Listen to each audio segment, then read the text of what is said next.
Hi, everybody, and welcome to another episode of the Impact Club, El Club de Impacto. I am Andrea Palacio, and today is joining us someone that I've been trying to get in the podcast for a very long time.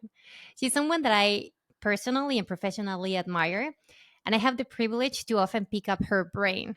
She's someone that started on in traditional media.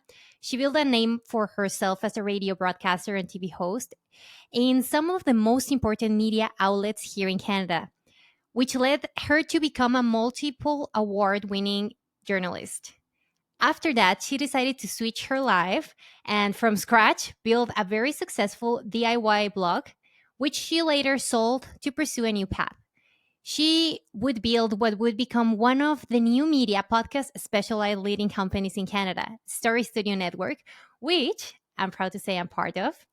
She's an innovator that's revolutionizing the concept and relationship with media. I'm very happy to welcome Erin Trafford to the Impact Club, El Club de Impacto. Yay! I'm so glad we made it happen. And Welcome. why did it take us so long? We talk to each other like every day. I know. I think since the moment I met you, I was like, I need to have her on my podcast. But I was like on the background, like trying to find the perfect timing. I know you're so busy, so I wanted to be like the perfect timing to pick up your brain. Well, I'm just I took a week off. I'm fresh. I have nothing else really going on except laundry today. So it's perfect time. Yay. Well, I want to start with a concept that I've heard you mention often, well, a couple of times in different rooms, either with the team, with clients, or collaborators. And it's a concept about giving yourself permission. So I realized that it has happened a couple of times where somebody um, is feeling stuck and Mm. you're in the meeting and somehow you tell them somewhere around the lines of, I'm going to give you permission to feel. I'm going to give you permission to not be perfect. I'm going to give you permission to let go of the outcome. And I understand you're telling them that because Mhm. they're not giving permission to themselves. And also, funny enough, your show, your podcast is called Permission to Live. Mhm. So I found like that series of like ripple effects interesting. And my assumption is that if you're so sensitive to other people getting stuck and not giving themselves permission, I bet you have some practice on sucking yourself. Yeah, that's what an interesting observation. I think it's funny because when I say that, I hear myself say it, and it's also a self reflection. So Hmm. I'm constantly teaching myself and reminding myself that I am my only block, right? Hmm. I am the only one standing between where I am and where I want to be. It's nobody else. Hmm. And so when we're in a team setting or a creative setting, or crunchy things happen in business, as you well know that they do, sometimes it's really validating and it's really supportive to feel somebody else remind you this is not actually a conflict. This is simply a moment where you need to remember that you have all the permission you need to take what Hmm. you need and ask for what you need. And I think when we're being disruptive and we're trying to make impact, that is like a really important reminder. And I think, you've seen me evolve over the nearly like 2.5 years. I don't know, I've lost count. Time means nothing anymore. But like over the course of our relationship, Yeah, I somewhere around think, that. yeah, you've seen me. I think I lean more heavily on that vibe for my leadership. Is like, I am not here to show you the way. I'm not here to really teach you anything. I'm more here to remind you that you have permission to bring all of you into everything, and that all of it matters and is valid, including sometimes difficult feelings. And Yeah. and in business and in media especially, it's funny because you think, oh, you're so expressive, you're on TV and this and that, but like it's the least permissive Mhm. industry when it comes to big feelings. Mm. What an interesting. thing to say. And I agree totally, Yeah. actually. Um, I remember when I was on Radio Disney, I had really um, I really got stuck a lot. It was my first job as a Mm, broadcaster, and I couldn't find the reason why I got stuck. But then after a while, I understood that so in Disney, it, death, crisis, war doesn't exist, right? hmm So what I used to deliver for them was a segment called Good News. And basically I needed to bring joy to the audience, but I was not allowed to like touch on the darkest side of life. But often the most like enlightened moments come from the dark. So there Mm, were a lot of stories, a good news story that usually come from there's war in the other side of the world, and something happened that somebody did something that brought joy to that specific moment. So it was very hard for me to find good news hmm without like suppressing the dark side of it. So I understand it completely. That's such a funny like brief to give someone is like speak of good, but only within the context of good. Like, because our brains need that tension Yeah. to appreciate it. And I think, I think we try to do on our team, or at least I try to, not always outwardly, but subconsciously, is, and this is part of the work I do on myself every day, is remind myself that like the dark parts are just as valid as the light parts. Like, Yeah. and we want to push it away. We want to villainize it. We want to say, oh, as leaders, you can't have faults. But really, you're right, is that um, without sitting with that, you are incomplete.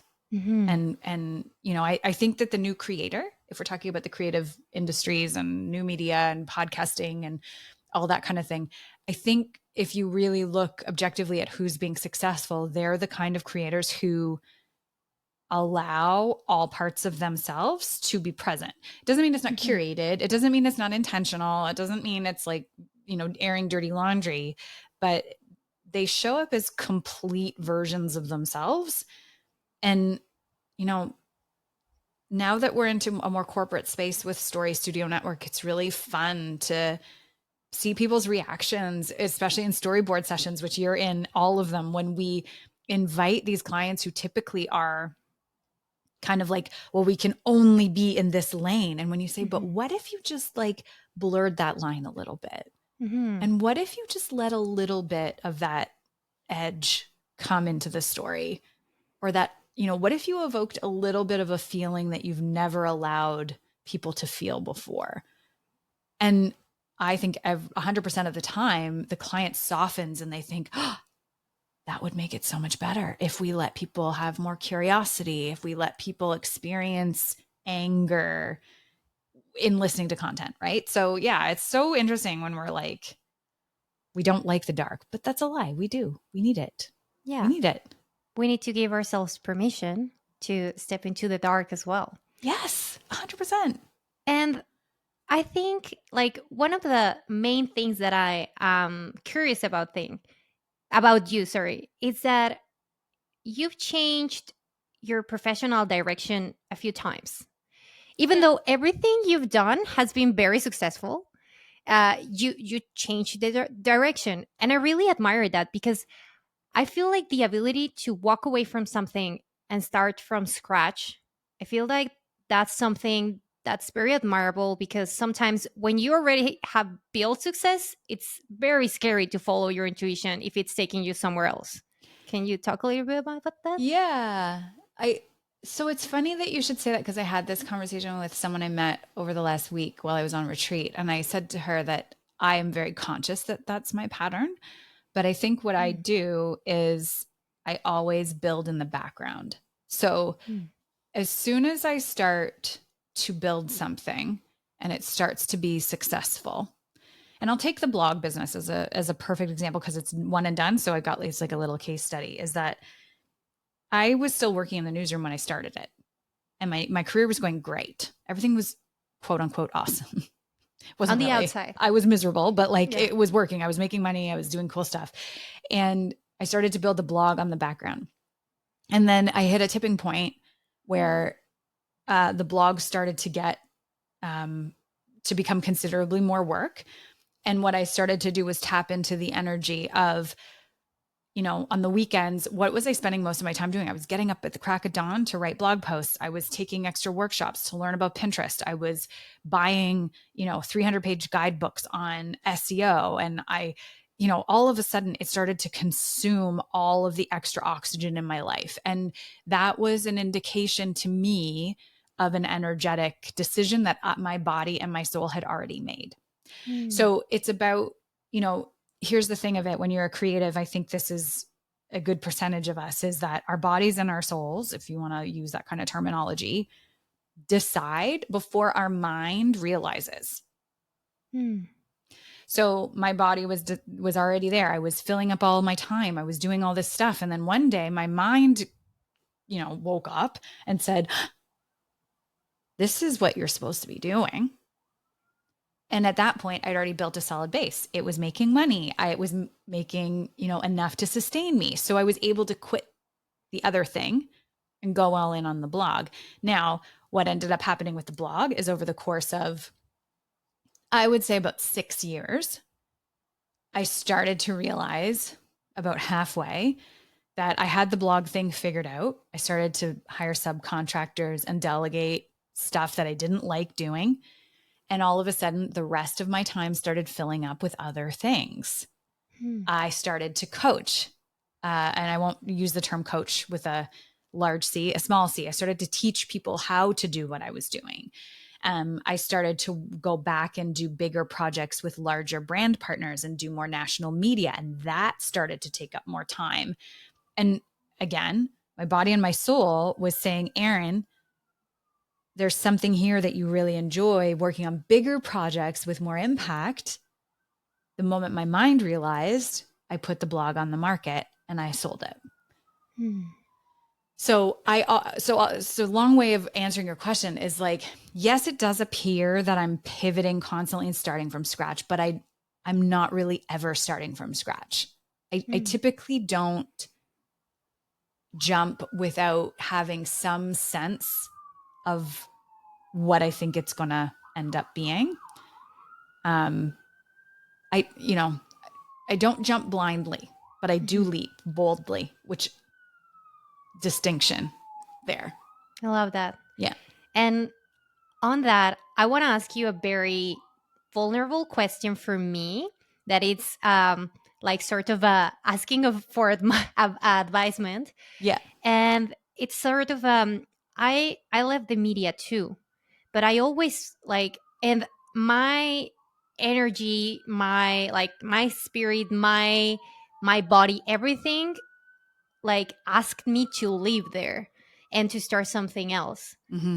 But then I can avoid sometimes to think should I I was very good at it. I was not good. I was excellent at doing it. And it's such a grief. I feel like I'm still grieving leaving that because I think one of my biggest fears is wasted potential. Oh, we're so the same. That's why I love you. Did you read my journal last night? Because I think I wrote that. Yeah. And this is one of those moments of giving you permission to grieve, right? Grief is a feeling that we tend to associate with losing a person, right?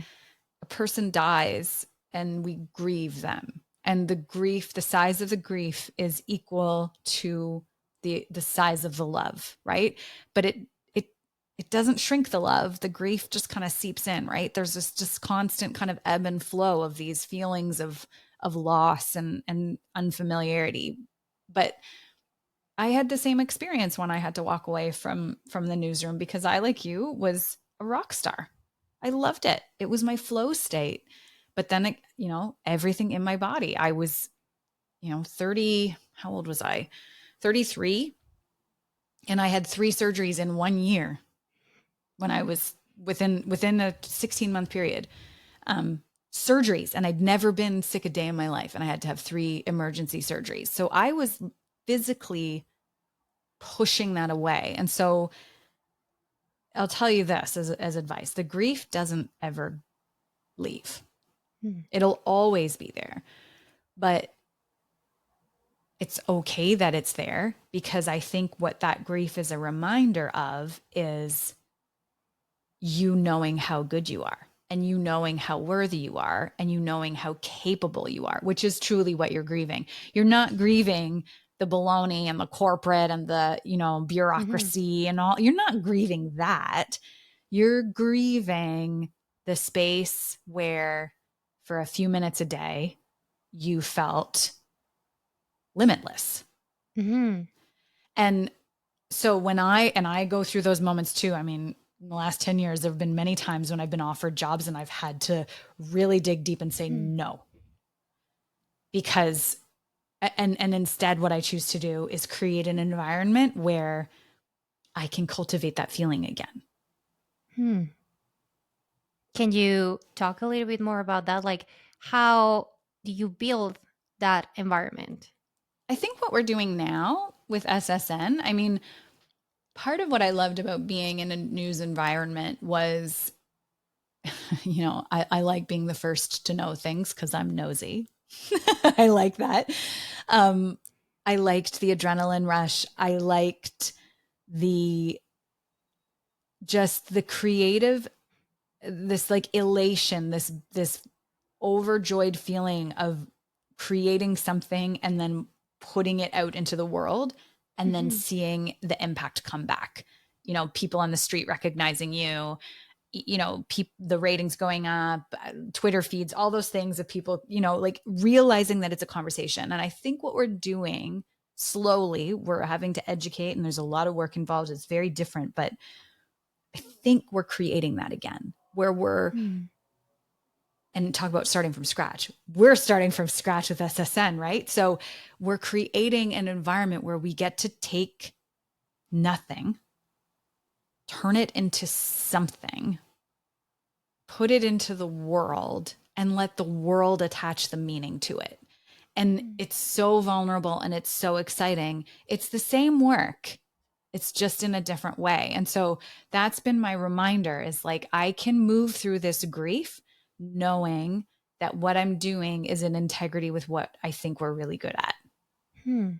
I love that. Does that make sense? Yeah. And now I feel you read my diary. But yours is probably in Spanish, right? So no.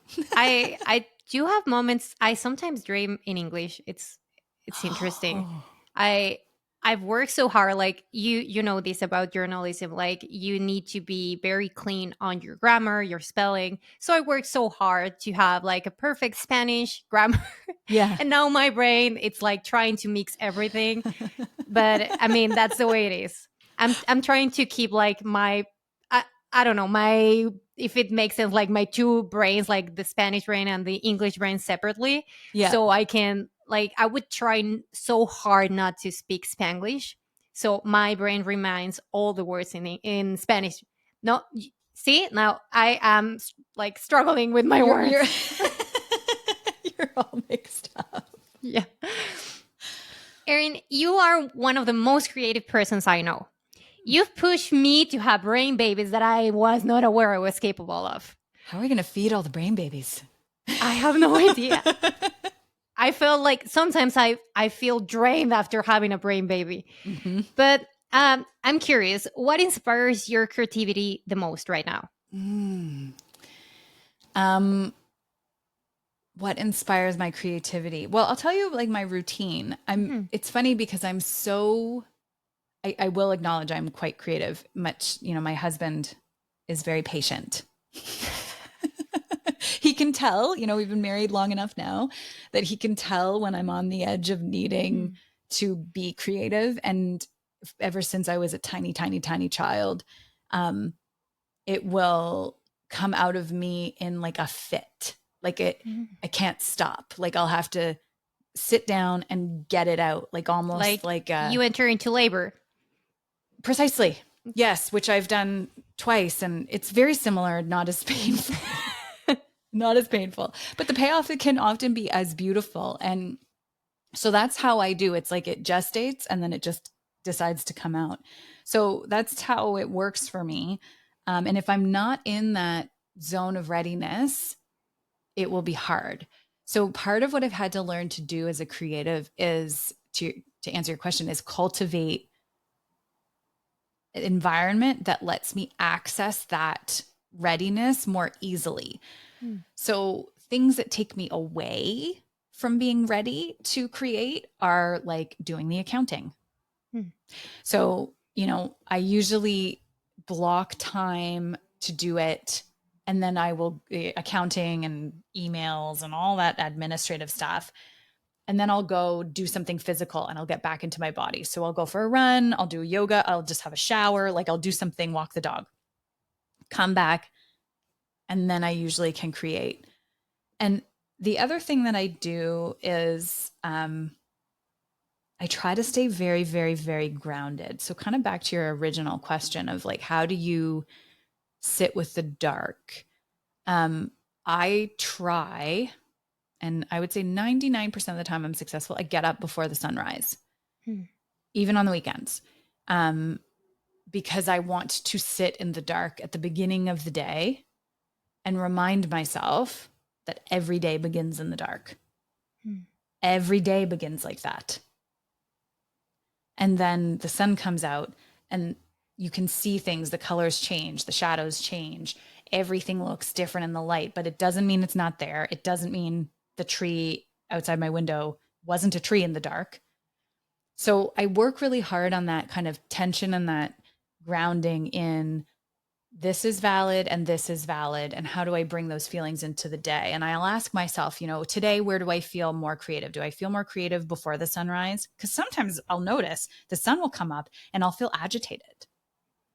I'll be like, oh, I'll pick up my phone. And it's so funny. It's like a physical reaction. And I'll know if that's how I am, I'm probably not going to write a script. I'm too agitated. So, how do I cultivate creativity? I stay in my body. I start the day with stillness and awareness. I recognize the things that pull me away from creation, the things that I hate doing. And I compartmentalize them. And that's how and then here's the other thing I'll say for business owners. I always have something for myself. So, over the last year, the business has gone through a lot of shifts and changes, and I realized that I didn't have a creative outlet that was just for me, that all my creation was directed toward the business. And again, that was a situation where my mind was running the show and my body and my soul were like, hold on a second. So I slowed my roll and I now make sure I always have a creative project that is just for me. And it makes sense because since I've known you, and I think most in the past year, I've seen you have like spaces, mental spaces, physical spaces for different areas of your life, like your physical part, your spiritual part, your personal part, aside of like the business and the CEO role that you step in. So would you say um, like having those spaces for each area of your life has an impact on your creativity? Yes, very much so. Like you've seen my office is like zones. Like I don't journal at this desk where we're talking right now. This is where I do Zoom calls and Riversides and Slack and write reports. It has a different energy here and it's great energy. So my body knows, my body and my mind get into complete sync. When I sit in this chair, okay, this is business time. When I sit by my window, that's when I get to sink in. And that's where my creative projects live until they're ready to be seen. So yeah, I do think that matters. And then another little thing I do to create creativity is it's always like inviting yourself to make it easier. So I have a very specific like shutdown routine at the end of the day where, I'll put my notebooks for work, my to-do lists in a pile. I'll make sure that my glasses are there. I'll turn off my roadcaster and I do all that. But then I also do that on my creative side. So I'll open my meditation book to the right page. I'll clear my notebook to a clean page for the morning. I'll make sure that, my candles the wicks are trimmed, and it takes all of 2.5 minutes, but I set my space up before I leave. And it makes such a difference energetically when you come down in the morning in the dark and your body just knows. And you don't need a big space, because I know, like, I'm sure many of your listeners are young and they might live in apartments and stuff. It can just be like a corner of the kitchen or like a bookshelf, or like, it doesn't have to be, mine's not a room, it's a corner of my office. And you also start your day doing exercise, right? Like, especially in the past months, has that been an impact on your creativity as well, or like moving your body? I think so. I don't know, like, directly, but like, I don't think it's hurt. It certainly helps me be in a place where my mind is absent. So especially when I'm running or on the bike or whatever, like, I find I don't think as much. So that's good for creativity, like not thinking at all. And I find meditation really hard. I find silent meditation and this whole idea of clearing your mind very, very hard. So things like walking meditation, talking meditation, those things really work for me. So I think that's why exercise does. And another question, I'm curious to know, what role does failure play in your creativity journey? Failure. It's all in how you look at it, right? It's so funny because you said that everything I've done has been very successful. And I'm like, well, there's two sides to that story, right? I think nobody likes to fail, right? I don't like to fail. But going back to the permission question, is that I have to, in order to start, you have to give yourself permission to fail. It doesn't mean you're going to fail. It doesn't mean if you do fail, you're going to like it. But I think that's truly the block that stops most people from taking any action, is not that they don't give themselves permission to start. It's that they can't give themselves permission to fail. Wow. Right? And now that you say that, you are also one of the fastest implementers I know. I would say the fastest implementer I know. Like, the second you're thinking of an idea, like, you already like have gone to the store, back, you already have like half of the thing built. Like, sometimes it's hard to keep up with you. And I found that like extremely fascinating. I would love to be more like that. I feel like sometimes I have an idea and I don't wait till it's perfect, but I need to have clarity on like how the thing is going to go. And I've noticed that you find clarity while you're doing it. It's true. Is that right? It's 100% true. And you can say it, you can tell the truth, Andrea, that you find it fascinating, but also extremely frustrating that I move so quickly. Just because I can keep up. It's not because it's not because of you, it's because of me, because I see you going far away and I'm still in the start line. I know, like, in the first 6 months of you working, like, I'm positive that you were like, what is happening?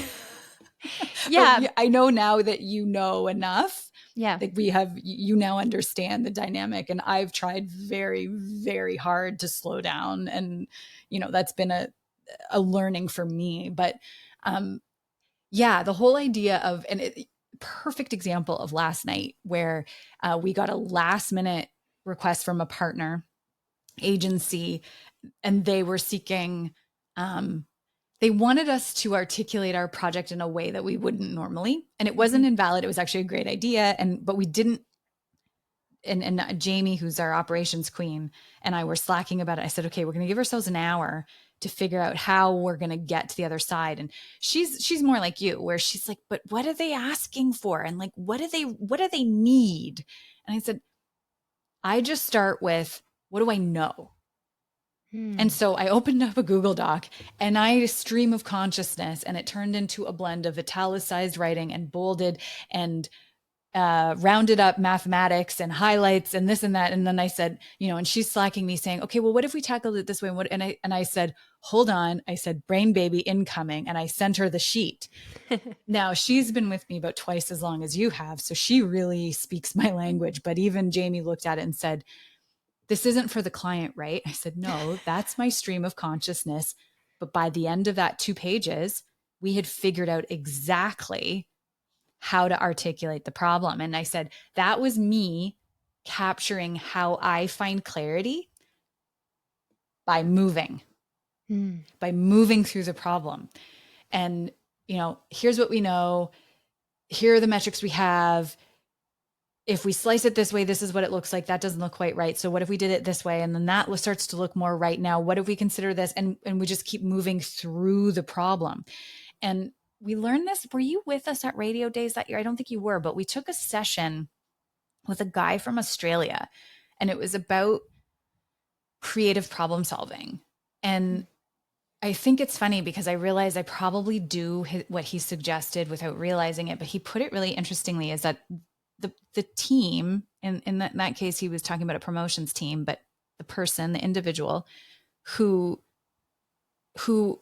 conquers creativity is he or she or they who are able to sit with the problem and move with it for the longest. So because it gets uncomfortable, right? It gets uncomfortable to sit with the problem and not know, well, what is this going to look like? Give me clarity. This is foggy. It's unclear. I don't have enough information. I need more information. And the only way to get there is by moving with the problem until you can finally release it. And so I think you're right. I naturally do that at a ridiculously fast pace. Is it natural though, or it's something that you cultivated? I don't know. Because here's what's so interesting is because I worked by myself for so long that only since having the team in my life over the last 4 years have I realized that I move very quickly. And what are the main lessons you've learned from being an early adopter, fast mover? Patience, which I'm not good at, but I'm learning because I'm a quick start and I see around corners. I can see what's coming. It's one of my strengths, but that also means that I can find myself way out by myself too often and waiting for everyone to catch up. And in those moments, things that can creep in are feelings of frustration, feelings of resentment, feelings of inadequacy in terms of leadership. So I think that has been my biggest lesson of the last few years, is that it's okay for me to be fast like that, but I do need to stop and turn around and extend a hand and say, okay, here's how I got where I am. You don't have to come as fast as I did, but I need to get better at articulating my steps. And that way you can be at choice, right? In how you come to the problem as yourself. What I really find fascinating since I've met you is that you are not micromanagement type or a controller. And that's very interesting to me because you're leading a startup, and also as you said, you sometimes start and you put the direction to everybody. And it's very fascinating to me to find or even refreshing, and I'm grateful for that. But you are not in that way in any aspect of your life. I don't feel so. I don't feel you are like a controller person or a micromanagement person. Takes too much energy. The other side of being a micromanager is just being lazy. not what I mean. But like, I think, yeah, it's funny you say that because I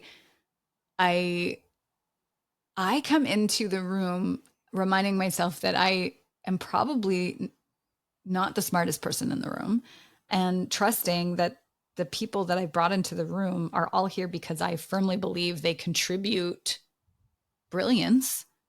And it doesn't serve anybody if I have all the answers. And it also doesn't, I think you just said it, like, it doesn't let you grow. How does that help you if I micromanage you?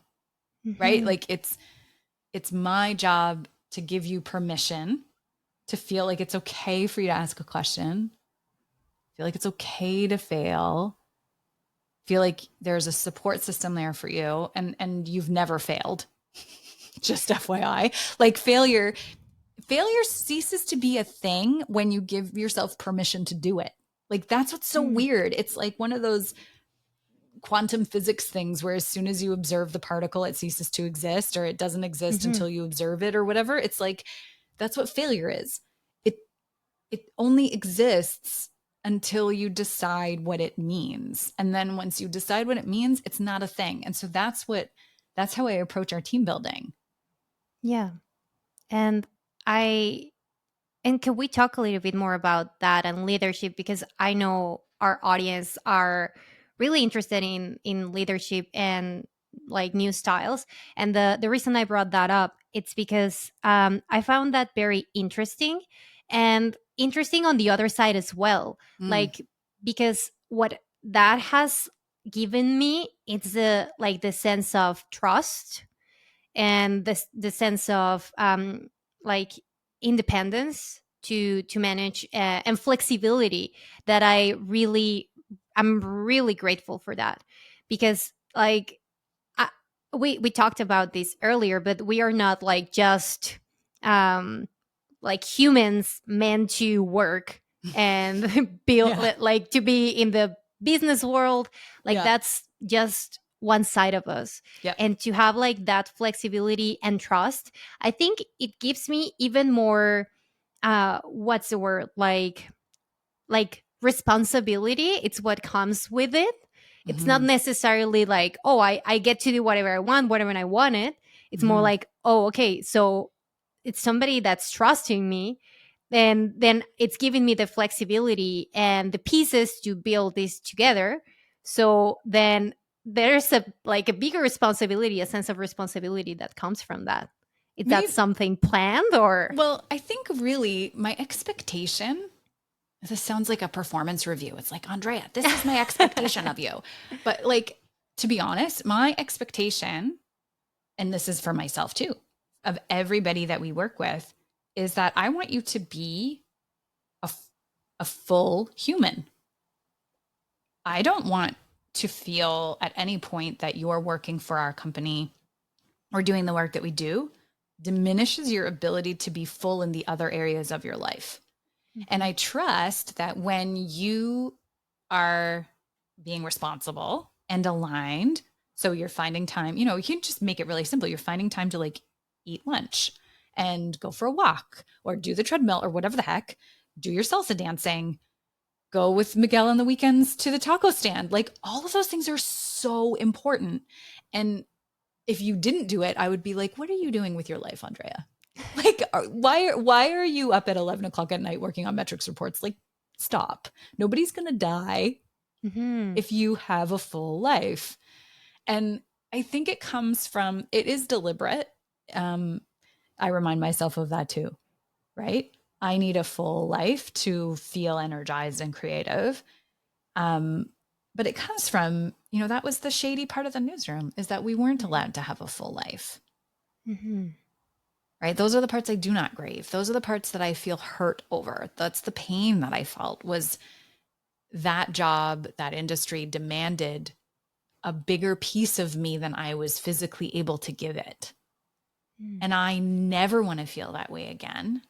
And I never want anybody who works for me or with me to feel that way, because the work suffers and we suffer. Like, it doesn't serve anybody. So my Yeah. expectation of you is that you keep salsa dancing. And I will do. Yes. And it's funny that you mentioned the part where we constantly say like nobody's gonna die. Mm-hmm. And that's interesting because that's true. Sometimes we feel like so stressed about a specific deadline, and sometimes the deadlines come from us.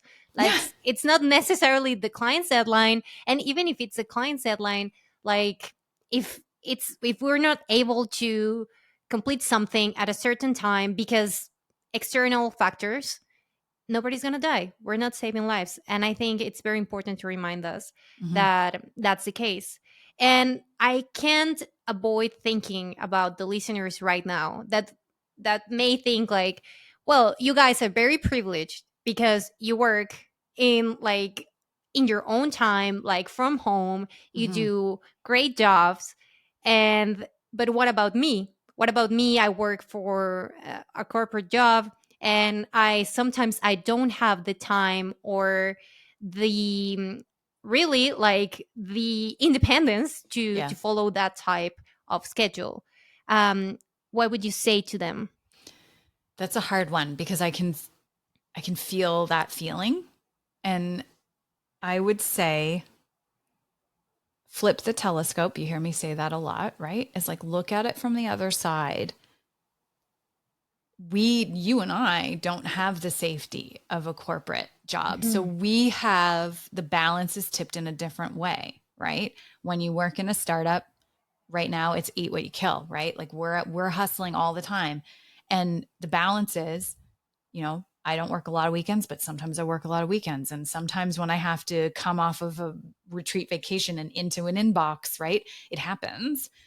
And in the early days, I didn't take a paycheck. So there's trade off there. But I would say to the listener who's sitting there feeling stuck, right? I don't have time. I work for the man. I need to pay my mortgage and my bills. Don't stop doing that, please. Like, but look at it through okay, right now I'm lucky enough to have a job.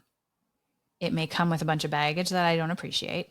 But think about what I said at the beginning about how I left the newsroom is just start carving out teeny tiny pieces for you of your life and your day. Your morning cup of coffee. Set up a little space where you can go center yourself, even if it's 5 minutes before the kids wake up or before you have to take the dog out or whatever your life throws at you. Start carving out that time and start prioritizing it in a way that isn't about checking off a box, but look at it as a building block to reclaiming your ability to give yourself permission to do what you need to do. And in some cases, maybe it's have a conversation with your boss and stay with the company, but change the way you work. Like entrepreneurship and jumping into doing your own thing is not for everybody. Otherwise, everybody would do it. It's really not. It's only for a small section of the population who really has can I say balls? I'm allowed to say that, has the balls to do it. Um, it's not easy. It's Yeah. not. Um, and think about going back to the newsroom. There's a lot of times when I've been like, oh my God, why don't I just go get a corporate job and like Hmm. put on high heels every day and drive to the city and then drive home and complain about it. Like it kind of goes both ways. I love that. And Yeah. I feel like the conversation has come to full circle. Yeah. So before we go, this is the Impact Club, el Club de Mm-hmm. Impacto. Mm-hmm. So what is something that we can do every day in our daily lives to have impact in our world? Gratitude and grace for all of it. Love it. Mm-hmm. Erin Trafford, thank you so much for being here. It was a pleasure having you. Thank you. Let's do it again. Yes, please. We can bring all other members of the team as well. Oh my gosh, It let's will bring be Jamie. very interesting. Yes, we need to have a conversation with Jamie because she's the other side of the brain of Erin's brain. Mm-hmm. And for any innovative person, you need like another side of the brain. And Yes. Jamie's that. Yes. Let's do it. Thank you so much. And thank you, everyone. If you reach this point, remember to leave a comment so we know you like it or if you have any questions. And see you next time. My name is Andrea, and remember to be the impact you want to see in the world. Bye bye.